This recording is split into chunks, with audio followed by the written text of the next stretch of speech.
Donald ट्रम्पनं सांगून ते थांबवलं होतं. त्याच पद्धतीने आता इराण आणि याचं युद्ध चालू आहे. आता संजय राऊतांनी सांगितलं की मोदींनी हस्तक्षेप करून हे युद्ध थांबवलं. नाही, पहिलं वाक्य तुमचं मला पूर्णपणे अमान्य. भारत पाक युद्धामध्ये डोनाल्ड ट्रम्पने वगैरे काही भूमिका बजावली नाही.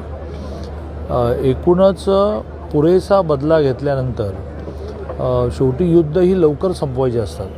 त्याप्रमाणे भारताने निर्णय केला, कोणी डोनाल्ड ट्रम्पने वगैरे काही सांगितलेलं नाही. आणि संजय राऊतांना आता फक्त चंद्र, सूर्य, मंगळ यावरच्या विषयांवरच बोलण्याचं बाकी राहिलं आहे. बाकी सगळ्या विषयांवर ते त्यांची भूमिका, मला आश्चर्य वाटते की सगळ्या विषयावर ते ठामपणे भूमिका मांडत असतात. मी त्यांचं मनापासून अभिनंदन करतो. दुबईमध्ये काही नागरिक आपले अडकलेले आहेत, सांगली, कुपवाडचे ते.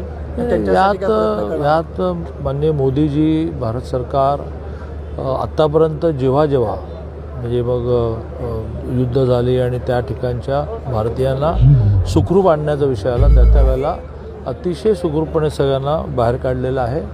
जगामध्ये भारताची स्थिती पण अशी निर्माण झाली, भारताच्या शब्दाला वेटेज, वजन इतकं निर्माण झालं की ते अतिशय सुरळीतपणे यावेळेला पार पडले.